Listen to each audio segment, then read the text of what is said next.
Hello साथीहरु नमस्ते अनि स्वागत छ यहाँहरु हाम्रो च्यानल बेस्ट आइपिओ नेपालमा।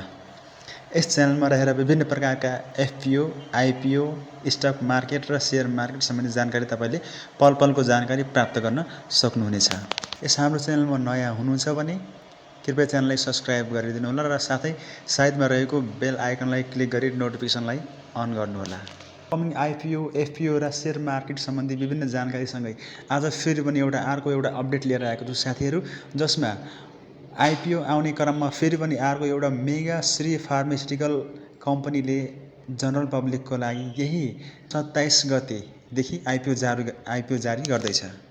कम्पनीले टोटल 14,76,000 युनिट्स पर युनिट रु 100 का दरले निष्कासन गर्न लागेको हो। यस कम्पनीले आफ्नो टोटल क्यापिटल 60 करोडको 30% ले हुन आउने 18 करोड बराबरको 18 लाख युनिट आइपिओ जारी गर्ने अनुमति धितोपत्र बोर्डबाट पाएको थियो। दोस्रो मध्ये 10% ले हुन आउने यानी 1,80,000 किता वैदेशिक रोजगारीमा रहेका नेपालीहरुका लागि यसले अलरेडी निष्कासन गरिसकेको छ। दोस्रोको 5% ले हुन आउने यानी अर्थात 90,000 किता म्युचुअल फन्डको लागि यसले सेक्युर गरेको छ। त्यस्तै दोस्रोको 3% ले हुन आउने 54,000 किता शेयर यसले आफ्नो कार्यरत कर्मचारीको लागि सुरक्षित गरी बाँकी रहेको 14,76,000 किता शेयर सर्वसाधारणका लागि प्रति किता रु 100 का दरले निष्कासन गर्ने भएको छ।